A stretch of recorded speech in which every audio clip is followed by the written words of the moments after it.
And you stand there staring at the whole thing, and our brains immediately start negotiating with us. This is going to take forever. We don't have what it takes.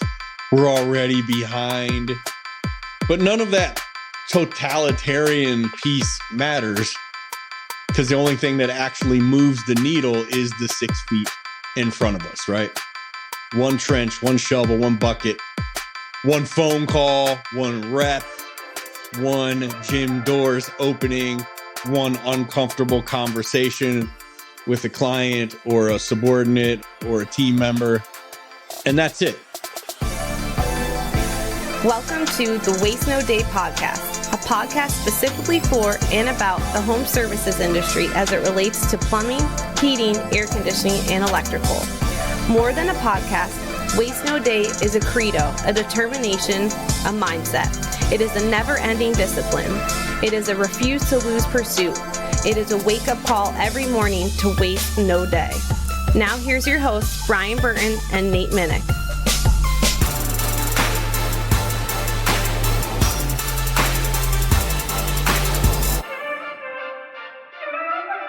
Hey, welcome to another episode of the Waste No Day podcast. Your host, Nate and Brian, hanging out with you again. Looking forward to, as you know it, another great episode. This time, we're going to be focusing on obtaining or achieving big goals. And we're going to do it, as they say, the old proverb, by eating an elephant. How do you do it? One bite at a time, and you start with the trunk. I don't know. We're going to get weird. Eating elephants, eating frogs, eating tasty animals, whatever works. But we're looking forward to it. It's going to be a great show. Just the two of us hanging out with you again and looking forward to it. Before we get to the meat of the content, enjoy the pun, if you will. We're going to kick it off with a quote from Brian. Jim Rohn said that success is nothing more than a few simple disciplines practiced every day, while failure is nothing more than a few simple mistakes practiced every day. All right. Let me digest that for a little. Oh boy, we're just going to keep going with this. Let me digest that for a little bit. Just start with the trunk, buddy. One would say, though, that we all make mistakes and successes every single day. So who wins? Well, is it the idea of repeating the same things, the same mistakes every day? Yeah, he did say practiced.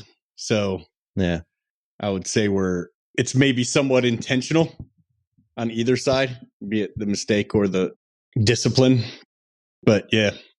Well, yeah, we all have tons of mistakes that we probably somewhat intentionally, if not consciously, subconsciously practice every single day. Like there are easily half a dozen things in your day, I would imagine, that you know shouldn't be there. And they're there anyway because it's easier to do them than not to. No need to get personal. Yeah, well, there's 40 in mine, so I just did the math on how much of a better human being than me you are, and I'm like, 6 is probably stretching it, but we'll go with 6. And then there's easily half a dozen or a few dozen things that you know you should be doing and aren't doing, and those would also be mistakes practiced every day. The mistake of not doing what you know you should be doing.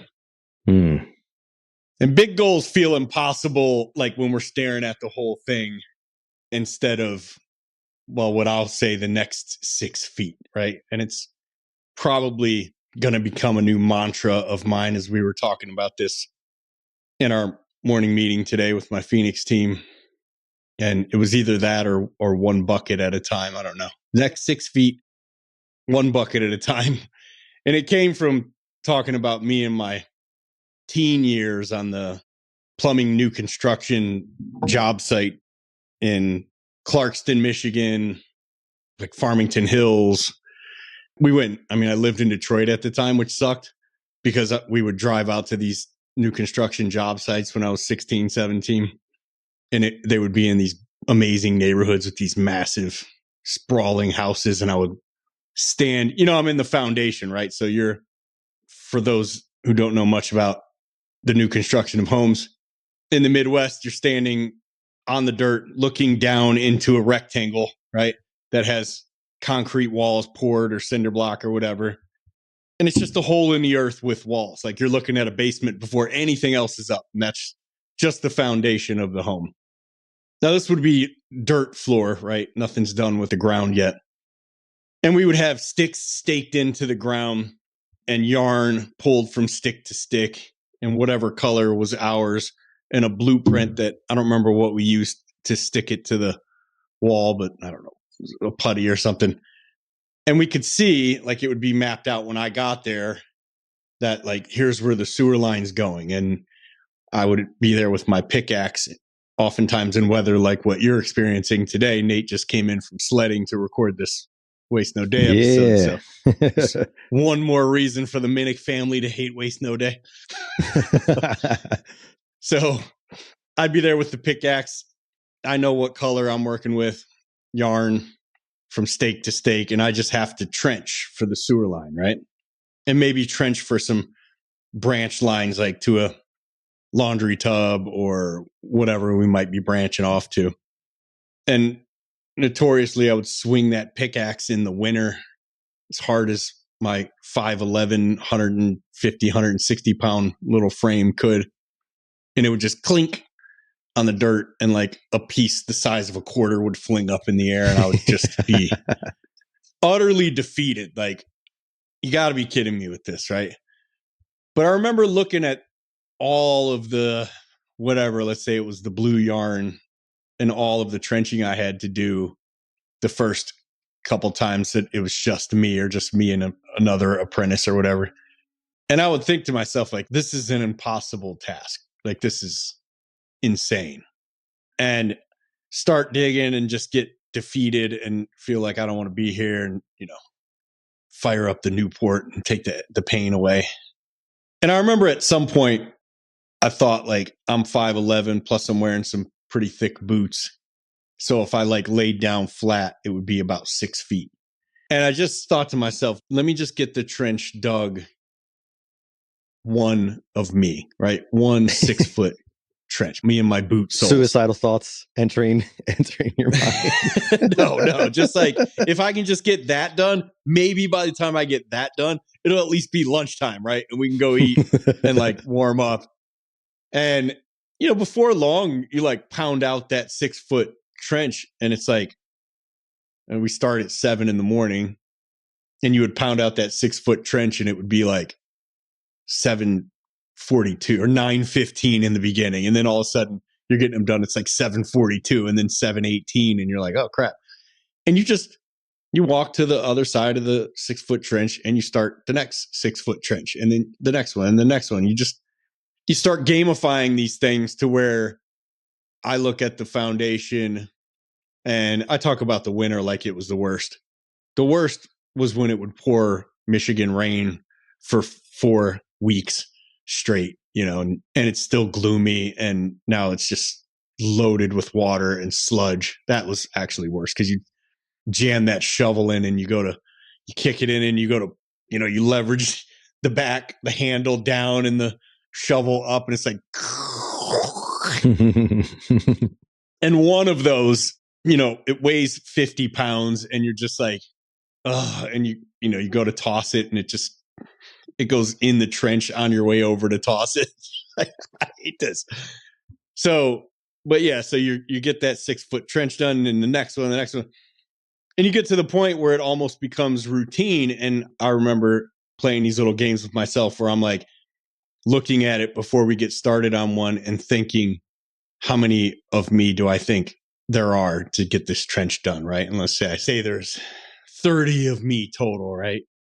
Well, I would count them out in my head while I was going, and then when we would go to lunch, I would just notch in the dirt how many I was at and just see how many I could get to. I don't remember what the numbers were, but I do remember playing these little stupid games just to have something fun happen in this horrible life that was the new construction plumbing apprentice world in Michigan in the mid-90s.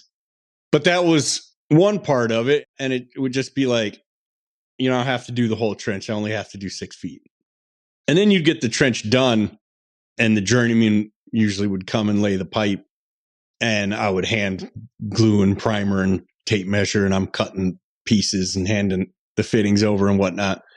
And then the tractor would push the massive pile of pea gravel up on top of the foundation into the foundation, and the plumber would throw 2 empty 5-gallon buckets at me and be like, all right, fill those and then fill the trench. And you learn pretty quickly, probably like the first or second one, that you want to take your pea gravel buckets to the opposite end of the trench and work your way backwards, right? For some reason, it's less agonizing that way.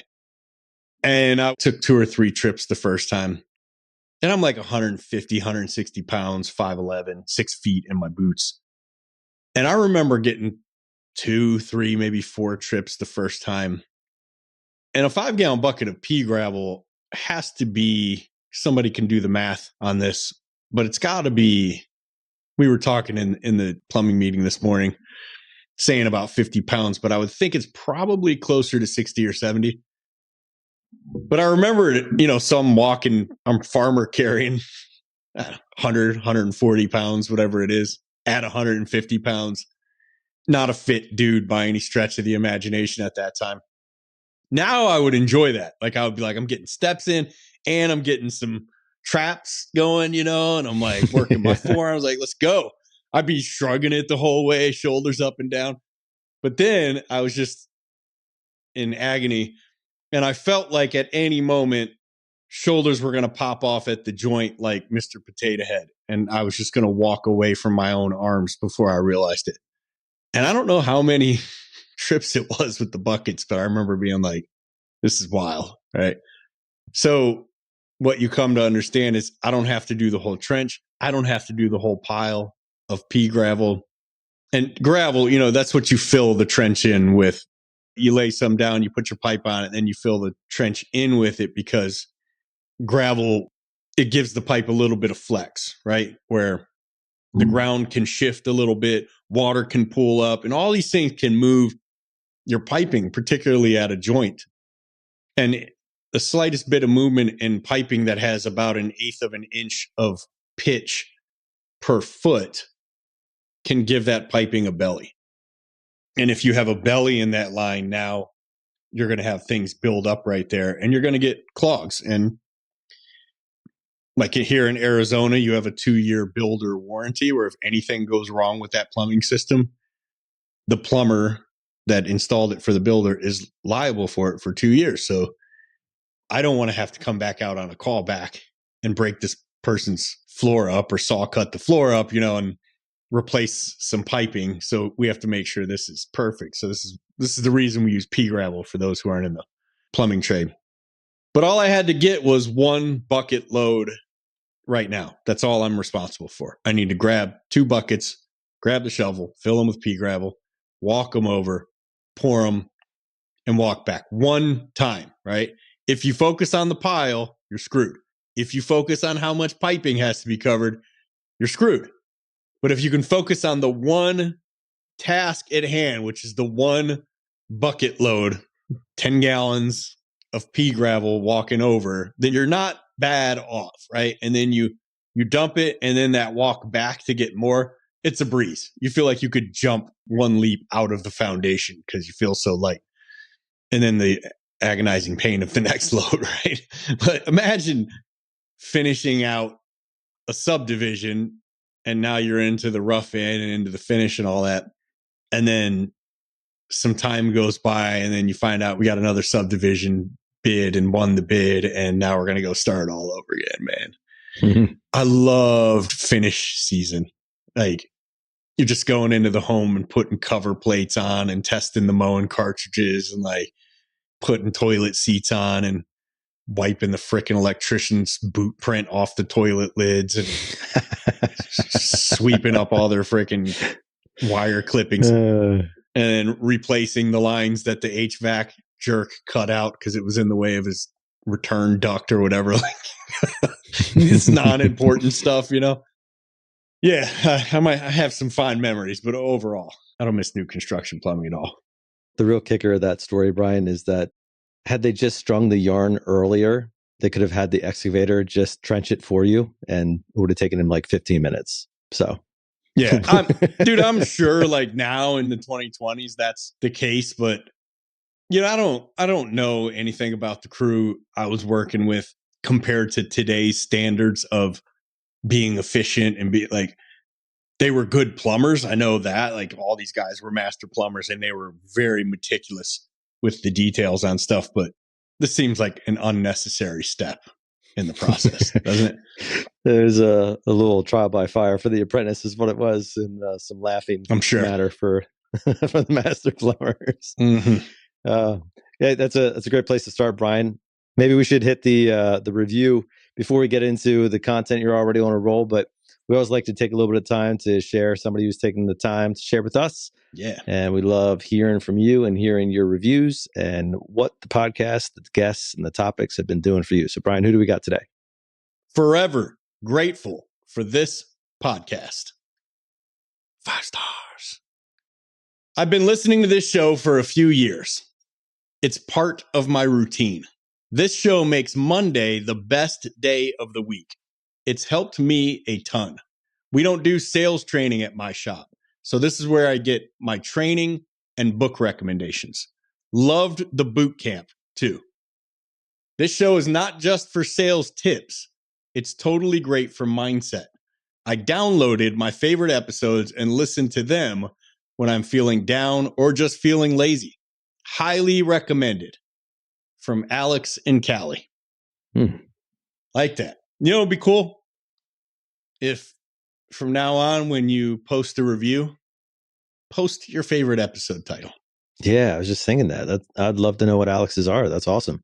Yeah, Alex from Callie. This was 11 months ago. So you've probably moved on to greener pastures by now. I don't know what he's listening to now, but I'm sure he's found a better podcast by this time.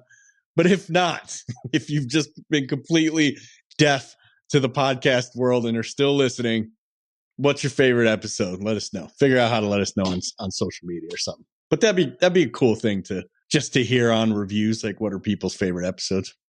That would be cool. And great review on the podcast. Yeah, appreciate it, buddy. And, like Alex isn't the only guy out there who doesn't have sales training at his shop. And so we appreciate that from an autonomy and a self-motivation, man. Like that's kudos to you, Alex, because a lot of guys would just say, hey, you know what?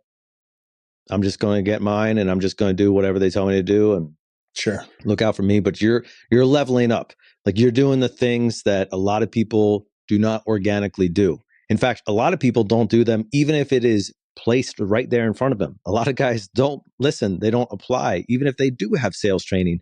And here you are listening to a podcast on your own and applying it in your own life. So kudos to you, my man. Well done. All right, let's get back to the content here. So Brian set us up for the meat of the show today. And what we're really discussing about is, if you haven't guessed it, the concept of persistency in things that seem really large. And whether it's a mental exercise or some type of, chunk it down type thing, how are you overcoming? Because we all get into this place where something seems too big to achieve. And the natural human reaction to something that's too big to achieve is to just give up, like to just surrender. And what this draws me to is, I should have looked this up before I started. There is there's multiple examples of this, but cathedrals at large. So cathedrals at large generally took somewhere between 2 and I want to say like 600 years of time to build. In short, nobody was knocking out cathedrals in like 10 to 15 years. Okay. That just wasn't a thing. That's how long it took me to pour pea gravel. Every single time somebody set out to say, I want to build a cathedral, right? And then I want to design a cathedral, and then I want to actually see it through to fruition. Every single time that happened, the people who started the journey never finished it. They were not alive. It wasn't that they retired. It wasn't that they moved on to another job or anything like that. They were dead. Why? Because it took hundreds of years to build these buildings. And the one that I was thinking of is, I believe it's in Spain, Basilica something, the name escapes me. They're still building it. Like they're still going on. And like the dude who designed it is long dead, like generations dead. And like the fortitude that it takes to even set the first stone on that building. Think of yourself in like 1200 AD, right? You had to chisel that stone out of just the quarry with your bare hands and some hand tools. And you're setting that stone realizing it's the foundation stone of a building that you will never see the completion to. Like you probably won't even see the first story. It took that long. These are insane buildings with details and sculptures and just, unbelievable detail, all by hand. And the fortitude it took for these people to do that, it just amazes me, Brian. Yeah, it's a good lesson because it's like you can kind of see where their gratification was to some extent, right? Because, I don't know, the Medicis get together with the Pope at the time or whatever, and however this thing came to start. But they hire a contractor and say, your job is to get this stone that's going to be the foundation of a building. That's it, right? Your job is not to build a building. Your job is just to make this stone happen. And that's what we need you for. And that can be the way we look at this thing, right? Because I didn't know it at the time, but those jobs, that job I was doing, taught me something I still use today. And it's that every big goal looks impossible if I let myself zoom out to the entirety of the goal, right? 2026 budgets upon us, a new role, a new season of life, right? Fatherhood. Like I've got to get this kid that was born this morning or whatever to adulthood as a fully functioning, contributing, tax-paying, voting, family raising, working, caring man, right? Or the alternate version of that as a woman, right?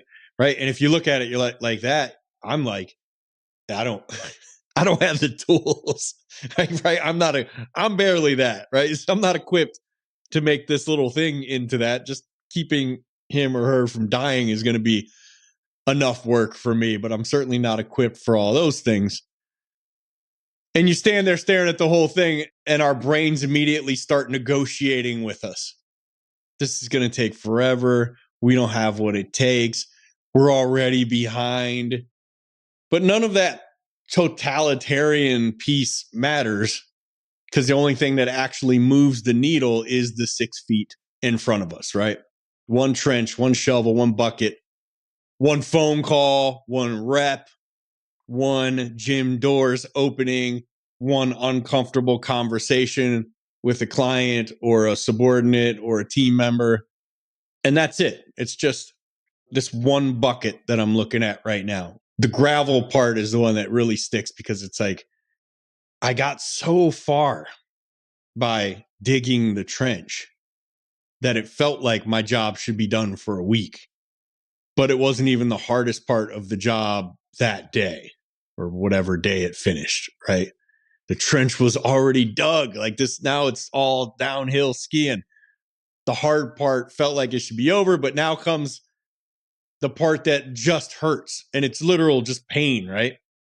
I remember I was so soft that like the bones in my hands would hurt. Like I'd have calluses and stuff. Like I lift weights, bro. Like it's not these days, But then it would beat the crap out of me. Like everything hurt when I got home.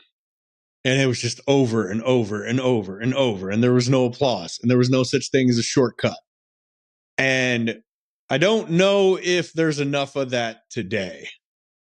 Right? Like getting kicked out the side of a Econoline 250 van with a little stereo with 4 C batteries in it, an umbrella, which was a joke, and like a little lunch pail and a thermos of decaf coffee, right? Just something hot.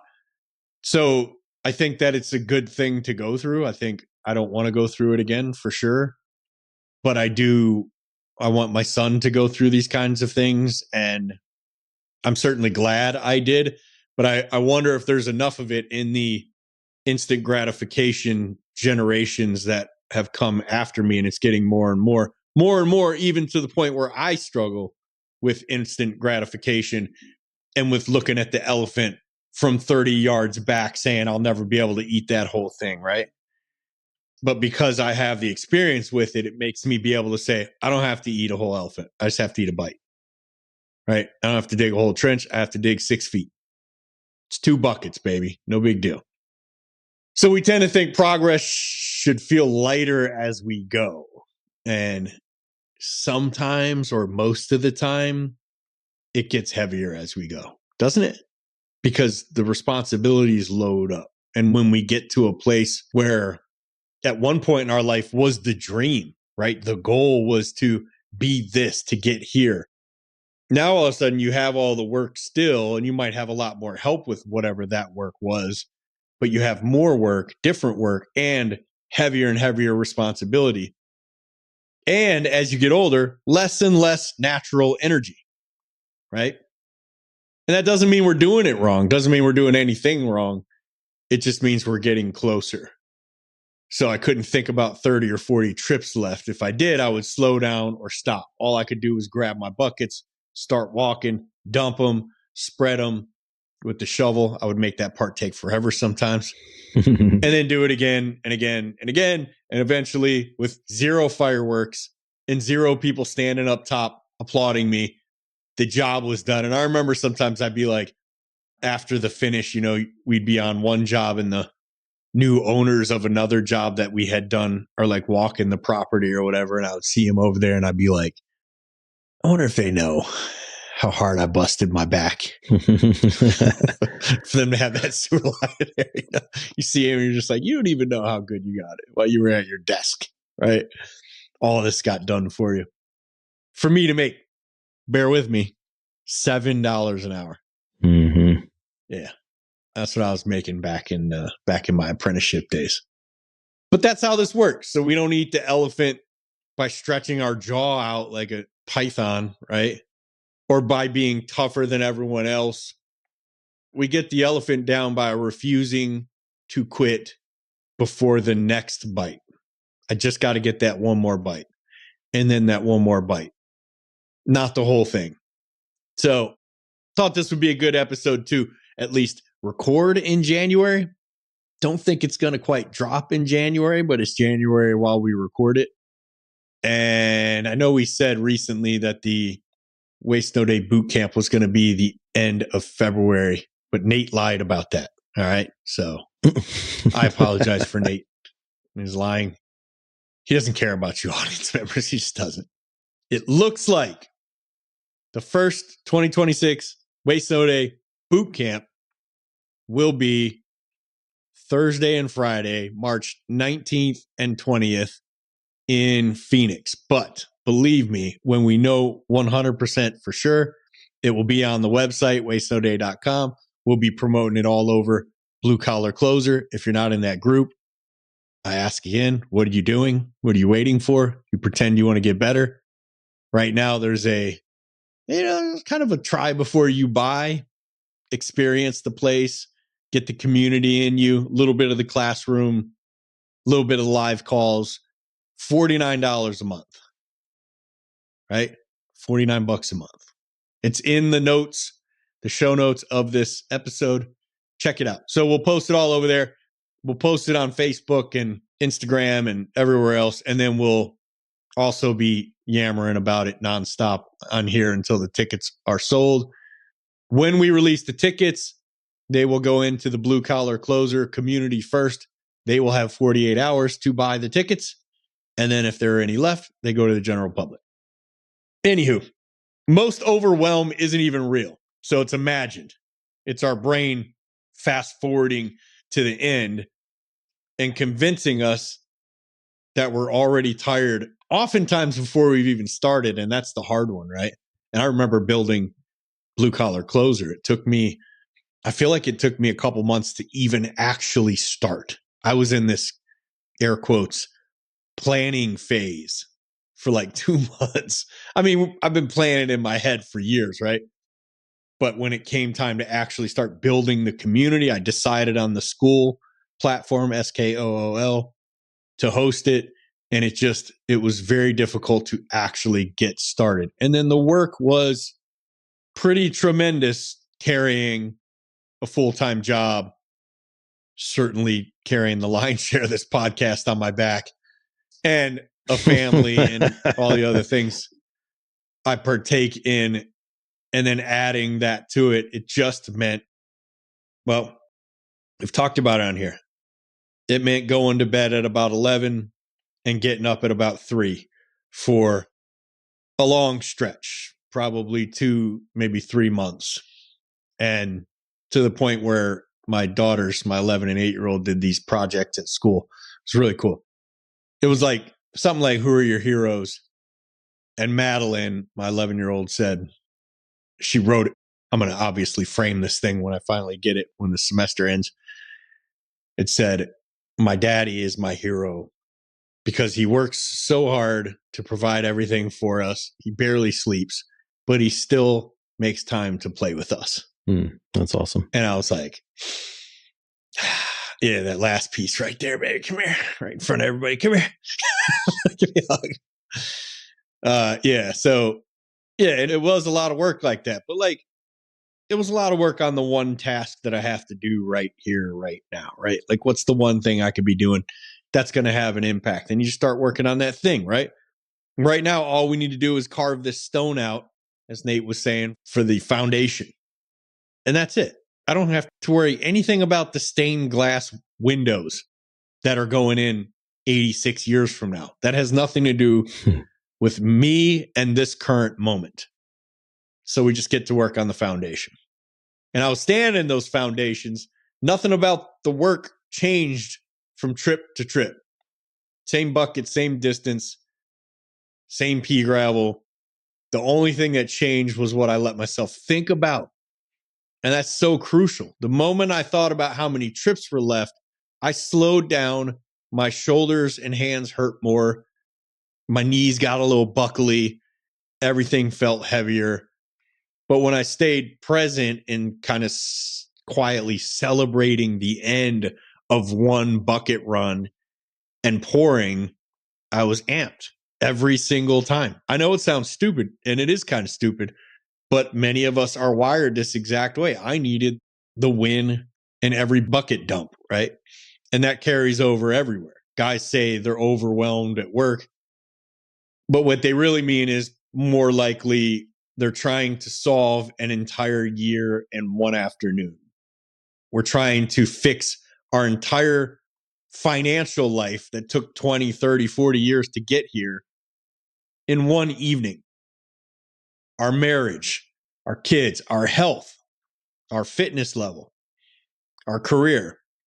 And oftentimes, as men, all of those things all at once, right? Just carrying around this basket with all these things we're trying to do all at once.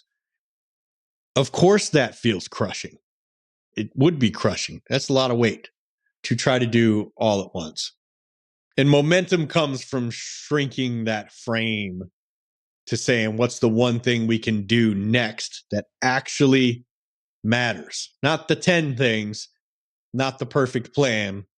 The one thing, as Dr. Jordan Peterson wrote about in, what was the name of his book? 10, 12? The 12. You come up with that. I'll work on it. But he would talk about cleaning your room, right? Clean your room. That's a great place to start. And he'd just be like, don't say that in the next hour I'll have my room clean. This is a thing I've done. So I got a 20-year-old, a 17-year-old, an 11-year-old, and an 8-year-old. And all the way down the line. Started with my 20-year-old, and it's worked its way down to my 8-year-old, with whom I still do this to this day. Actually, I think my son was the only one who didn't really ever ask me to help him clean his room. It's a guy thing, I think. To two ladies who listen to this show are like, what? What did you just say? But all three of my girls, their entire lives, have asked me to, when it's time to really get busy and clean the room, like, Dad, can you help me? I'm like, no, you got to do it. Please. Probably because I'm like, all right, look, don't tell Mom. Of course I'm going to help you. But here's what my help would look like. So, and Claire and I just did this last week. We survey the room, right? And I would tell Juliana, who was a little older the last time I did it with her, we survey the room like Terminator, where he looks up and down the biker at the bar. He sees what his boot size and everything is. It's like that red light scanning him. This is how we scan your room. And we're going to count the things that are out of place. All right. So there's 1, 2, 3, 4. Go ahead. And then the daughter would take over. 5, 6, 7, 8, 9. And we get to 23 things. I'm like, all right, Do one. Just pick one and do it. And she picks up a shirt, takes it over and hangs it on the hanger or whatever, and puts it away. I'm like, 22. Now pick one. She does another one. 21. 20. And when we get to 19, I'll go, look, now you don't even have 20 something things to do. You only have the teens, right? Now keep doing that till you get to 10 and come and find me so we can celebrate. Come running down, get me. We go back up. We look, I count. It's like 14. I'm like, all right, well, you're not at 10 yet, but that's clever for you, right? And they do that until they get to 0, and you take little breaks to celebrate along the way. And this is the kind of thing that Jordan Peterson talks about, where he's like, well, you know, he knows how he was and how we are. And he's just like, well, you're useless. So stop setting a standard for yourself that you would set for a highly productive genius, because that's not you, right? That's not me.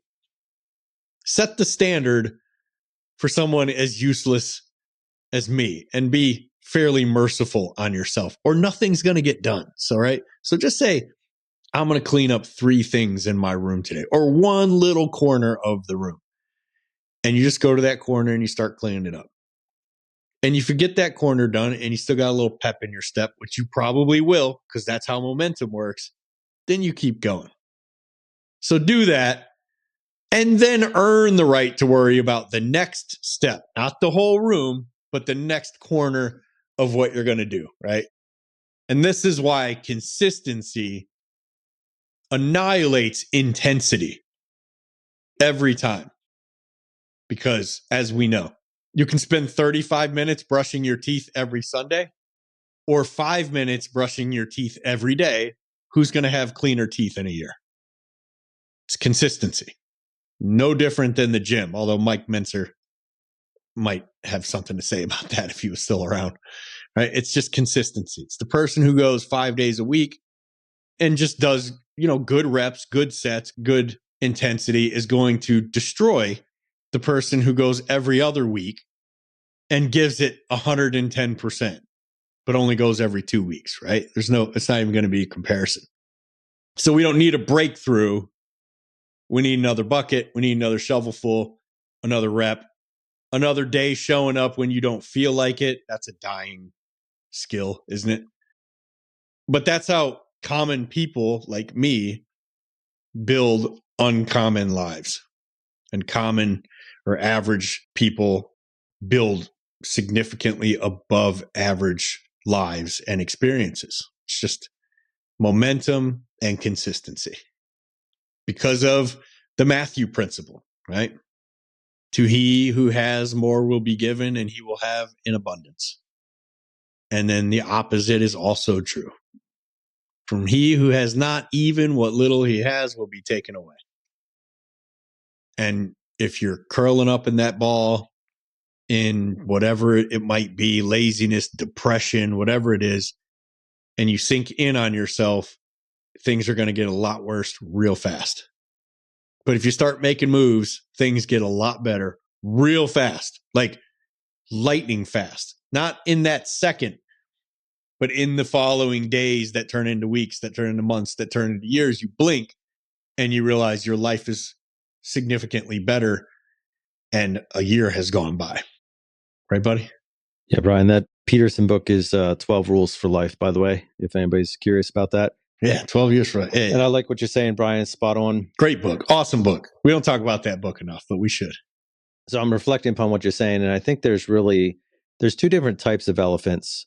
There's the ones that you know are an elephant, and then there's the ones that you don't know are an elephant. So like, you know, you mentioned about like kids, right? You know, for me to think through all the things that I'm trying to plan to launch my kids and like all those types of things, it's extremely overwhelming. And yet the action of producing a child is not overwhelming at all. And like, man, if I knew half the things that I knew now as a parent, I don't know if I ever would have started. Well, yeah, fair. I don't know if I ever would have started.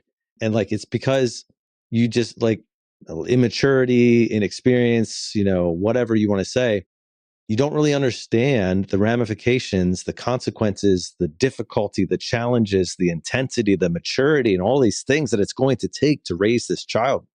And not everybody takes it that way, right? And, that's a commentary on society in some ways, but you should. And yet you don't realize that at the moment. At the moment, you're looking at your baby girl, your baby boy, and you're looking at them in the eyes and you're like, I'm going to do whatever it takes for this kid. And like you commit in that moment and you're like, you're going to do it. And then, 3 months later, you've slept 1.5 hours for the entire week. You're on like your 5th box of diapers that day. And, the bills are racking up and everything's going on. And you're like, this is insane. And to your point, Brian, it doesn't necessarily get any easier. It just changes in what version of difficult you're going to experience. And that, to me, like that's an elephant that I didn't really know was an elephant. And so I'm just like, okay, I mean, we're just going to eat this thing as it comes in because you really don't know what you don't know. And like every single stage brings something new and beautiful and yet also very difficult. And then there's the elephants that you do know. And you're like, dude, this is huge. This is a big thing. Saving for your first house, or if you're on some type of team that actually has to hit a budget or something like that, setting that 2026, that 2027 goal or that 10-year picture or whatever it is, or maybe you're pursuing something physically and you're like, I'm going to do an ultra marathon, I'm going to do a triathlon, or I'm going to climb a mountain, or I'm going to swim a mile, like whatever it is, from the beginning that is an elephant. And it's going to take a phenomenal amount of discipline and time and orientation and intensity to accomplish that. And I don't know which one is necessarily easier, because in the middle of both of them, you find yourself feeling extremely tired and worn out and like doubting whether you can keep going on or not, whether you knew it or not from the beginning. In the middle, you know it, right? And yet, this is the whole point. The whole point is that you are committed to the goal, and you're committed to the goal by doing it in chunk-sized pieces. And this seems like a good way to like segue into a Brian Tracy concept. In fact, it's a concept that he developed into a book. We're talking about eating an elephant. Brian Tracy wrote a book called Eat That Frog, which is all about how you choose the worst part of your goal or your day or whatever your period is. And you do that first. Why? Because if you eat a frog first, the rest of the day can only go up from there. And he's talking about it literally. Like if you eat a frog literally, how could it get any worse? And I have found that task to be beneficial, not only from a clearing out mind space, because how much time and mental energy do we burn in anxiety and just dread of like something that you have to do? And if you just knock it out at the beginning of the day or the beginning of your week or the beginning of your month, like then it's done. And then you have all that free time back and your mind can go explore other places and do better things. So Eat That Frog, I think, is also a very applicable way to understand what it looks like to eat an elephant, because not every bite of the elephant is going to be particularly tasty. Somebody has to eat the tail, and that's probably not going to be the best part of it. And so maybe you want to balance both of those concepts out by eating the frog first. We're getting pretty deep in the analogy here, but there's elements of whatever goal that you're setting are going to be not as shiny as the big things. And sometimes we get pulled towards like, well, let's go do the fun things first. Maybe. But there can be value and discipline in knocking out the things that you're like, boy, I don't really want to do this, even though I know it's a part of the big thing. And getting that out of the way, it's out of the way. And then it's all gravy from there, right? Not necessarily easy, but it's like, it's better. And so when it comes to kind of turning this back into your work, listening as a technician or as a manager or somebody in the trades right now, you might be thinking about 2026. Yeah, this episode might be hitting in February, but okay, fine. Like start with something. What's your monthly goal? What's the goal for the next 30 days? Today, you don't even have to wait for the first of the month. Just say for the next 30 days, what is your goal? Okay, your goal is to produce 50,000, 20,000, 100,000, whatever your trade seems reasonable. Okay. All right. What does that mean you have to do on a week? Okay. Take that number, divide by 7 or divide by 4, if you will. All right. What about on a day?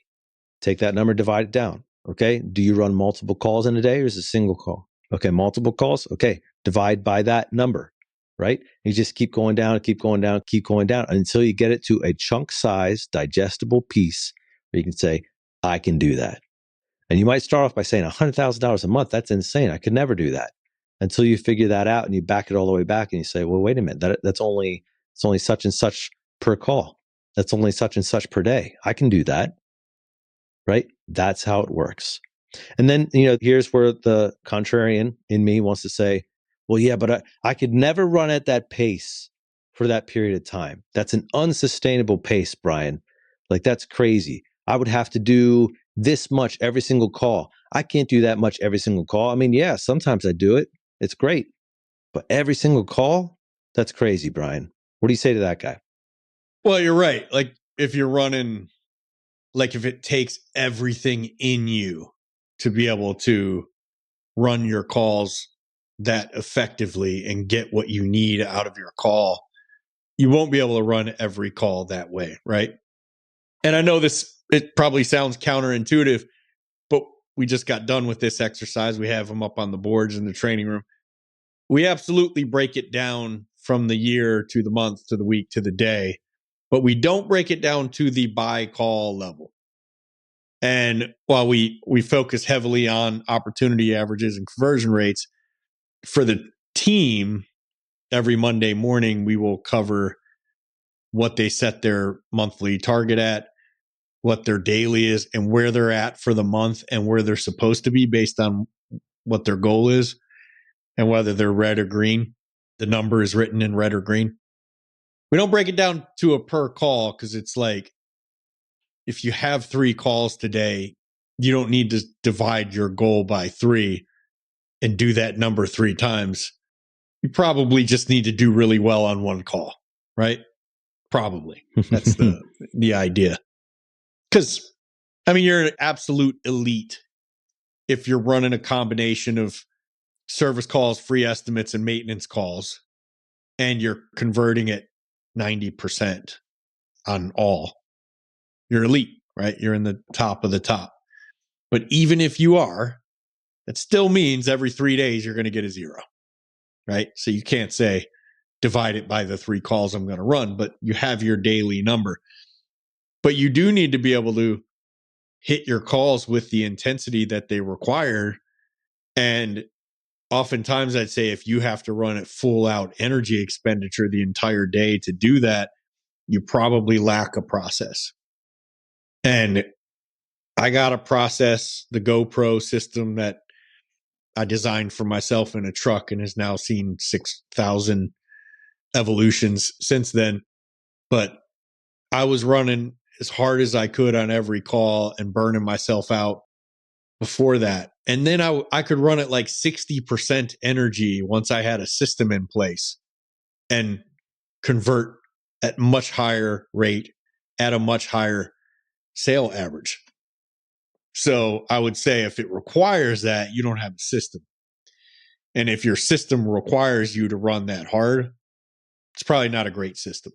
But there's something interesting about why focusing on the next small step works.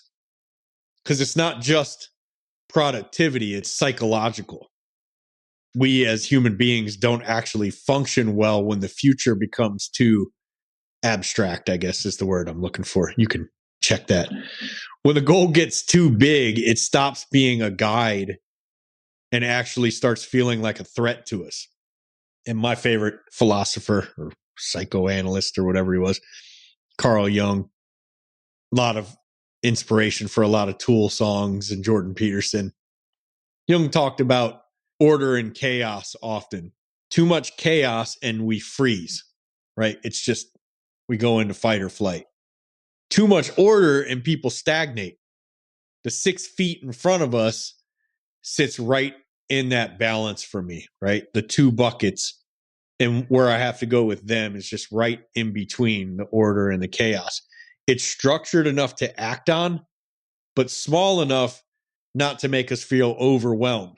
It keeps us grounded in reality instead of either fantasy or full-on fear, which either one is going to be nearly impossible to get something actually done. And C.S. Lewis, it's probably one of my favorite authors, wrote about faithfulness in small things, not because the small things are impressive, but because they're formative. They shape who we become while we're doing them, they're shaping our personality. Carrying the bucket doesn't just move gravel from one place to the next.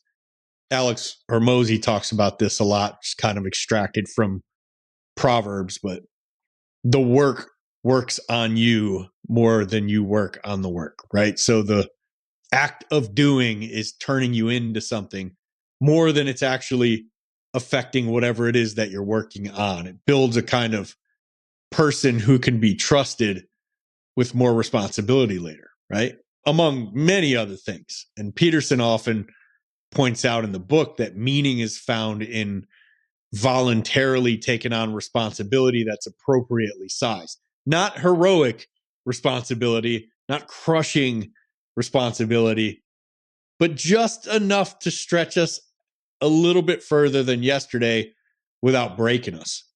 One honest day of hard work, one difficult but necessary decision, a small task but done really, really well, even though nobody else is ever going to see this, right? Or as far as you're concerned, this pipe's going to get sealed into the drywall and nobody's going to know it was done, but you solder the perfect joint. You make things perfectly level. And that all is how lives are built, right? Not in moments of intensity, but that quiet consistency we talked about earlier.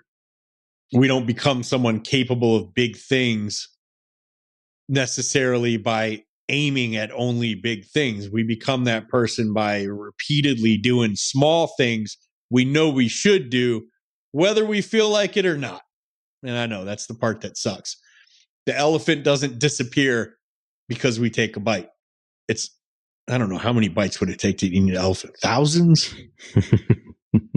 Depends how hungry you are. Tens of thousands? Like, oh, we got to do, I don't know how we find this out. Do we just ask Grok or whatever the X thing, ChatGPT? But it starts the moment we start engaging and stop imagining. So, yeah. I don't know why you start with the trunk and not the tail. I feel like if we're operating on the eat that frog mindset, we should probably start from the back and pray it's a female elephant. All right. So an average African elephant weighs 6,000 kilograms or 13,227 pounds. A typical bite of food might weigh 15 grams, roughly the size of a small piece of steak. So we're talking about 400,000 bites to eat an entire elephant. There you go. 400,000. Roughly about the size of a small piece of steak. That's what they were chunking it down to. Yeah. I'm eating an 8-ounce filet in one bite. You know what I mean? How much do you hate it when you go to a really nice restaurant with like people that are a little bit higher society? Like I go to a restaurant with like Tommy and the crew, and I'm like, and we get this like, I'm like, yeah, give me the filet. And it's like 6 or 8 ounces, you know? And I'm just like, I got to sit here and like carve this thing. That's a bite. If Amelia served that to me on a plate, I would just pick it up with 2 fingers and put it in my mouth. Yeah. But now I got to sit here and carve it up all proper, like with the napkin over my lap, pretend to be high society. It's fine. Nobody cares less about that stuff than Tommy does. I could just toss it in my mouth and be like, yeah, good on you. Well, this has been a good episode, Brian. And I think a lot of things to think about in terms of what to focus on if you're staring down a big goal, or perhaps you've been hesitant to set a big goal because you've been thinking it's too big all along. Mm-hmm. And so what a great opportunity to kind of reframe the perspective of what it means to accomplish big things, big goals, big ideas. And we encourage you to take this principle and throw it into your family, into your career, into your fitness, into your faith journey, whatever that you're looking to improve in. And go do big things. Go do hard things. Go do the things that take more than a day or whatever. You know, there's one thing, Brian, that I think ChatGPT and all the other AI programs are stealing from this, and that is creativity and discipline to go do things, because it just becomes so easy. And like, I'm as guilty as the next person. Oh, yeah. You mean like Googling how much does an elephant weigh, and then Googling how much does a typical bite of food weigh, and then doing that math with your calculator, bro. I agree. Yeah. Well, I mean, there's some things that I think, I'm not really going to be able to find out myself, but okay, fine. Point made. Anyways, what I'm saying is that that stuff has made something so much easier for us, which is good, and I love it too, but it also does steal away our desire to actually progress through hard things because everything has just become easy and at the tap of a button. But there's some things in life that are just not like that. Raising your kids, it's not like that. Buying a house and saving money, it's not like that. Rising up in your career and getting better, it's not like that. These things take time and intentionality. These are elephants. These are big things, and they take chunk-size perspective to be able to win. So we hope that we have encouraged you to take that perspective and to run with it, to find an elephant, chunk it down, and start biting. Make that your goal for today to begin that process. Yeah. Great episode. We hope that you enjoyed it. Let us know what you think and what your elephant is. We'd sure love to hear about it. I just want to say we got our new logo and color scheme out for Blue Collar Closer, our sales training community, from the man, the myth, the legend, Dan Antonelli and his amazing team at Kick Charge Creative. So yeah, check it out. BlueCollarCloser.com. I think you need to go into go down to sign up now. You don't have to sign up, but if you click the button, it'll open the homepage of the group for you. And you can see it's like a mechanical B with a wrench. That's the line in the center. And then the two circles on the B are open in the front. So it says BCC, which is just ridiculous. Yeah. Let us know. Check it out. Let us know what you think of the colors and the logo, but it's pretty sick. I'm pumped. I can't wait. Very soon on an episode that you'll watch on YouTube, we will be rocking the crap out of BCC logos on our person. There you go. All right. Well, we're going to leave you now with our weekly challenge. And this one seems even more pertinent because of the subject matter on this episode. But we challenge you to choose to wake up each and every morning and waste no day.